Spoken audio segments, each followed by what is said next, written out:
Sa bawat kwento, may bagong pag-asa at inspirasyon. Samahan natin ang Kwentuhan TV sa paglalakbay sa mga kwento ng kagandahang loob, tagumpay, at pagbabago. Handa ka na bang makinig? Pero bago yan, mag-subscribe ka muna sa aking channel at i-hit ang notification bell para updated ka sa iba ko pang mga videos. Magsimula na tayo. Ang kwentong ito ay pinamagatang, Ang Mariang Alimango. Sa isang maliit at tahimik na baryo malapit sa dagat, may isang magandang dalaga na nagngangalang Mariang.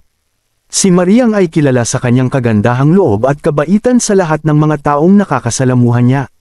Ngunit sa kabila ng kanyang kabaitan, may isang katangiang hindi maganda. Si Mariang siya ay napakasunod sa lahat ng kanyang mga kaibigan. Isang araw, habang si Mariang ay naglalakad sa tabing dagat, nakita niya ang isang munting alimango na nahuhulog sa malalim na balon. Hindi nagdalawang isip si Mariang at agad niyang tinulungan ang alimango na makalabas sa balon. Nang makalabas na ang alimango, ito'y nagpasalamat, ngunit sa halip na magpasalamat lamang, ito'y nagbigay ng isang maliit na bitbit na mutya kay Mariang. Ang mutya na ibinigay ng alimango ay may mahiwagang kapangyarihan na magbibigay ng kahit anong hilingin ng taong mag-aalaga rito. Sa kuryosidad at kasayahan, tinanggap ni Mariang ang mutya at dinala ito sa kanyang tahanan.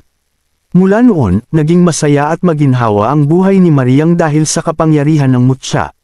Sa paglipas ng panahon, naging kilala si Mariang sa buong baryo dahil sa kanyang kayamanan at kapangyarihan. Ngunit sa kabila ng lahat ng ito, unti-unti ring nagbago ang ugali ni Mariang. Siya'y naging mapanlinlang at sakam sa kayamanan. Hindi na niya pinapansin ang mga dating kaibigan at mas pinili niyang isabuhay ang kanyang sariling kagustuhan.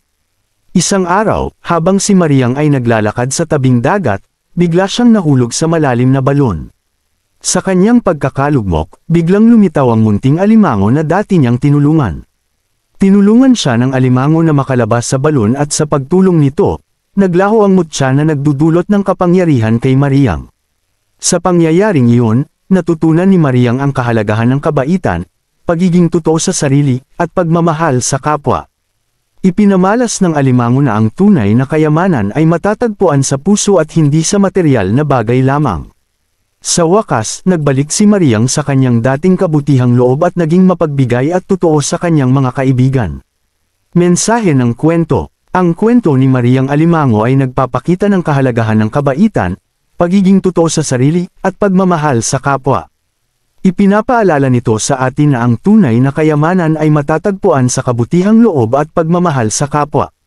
Sa pamamagitan ng pagiging mapagbigay at totoo sa sarili, makakamtan natin ang tunay na kaligayahan at kasiyahan sa buhay.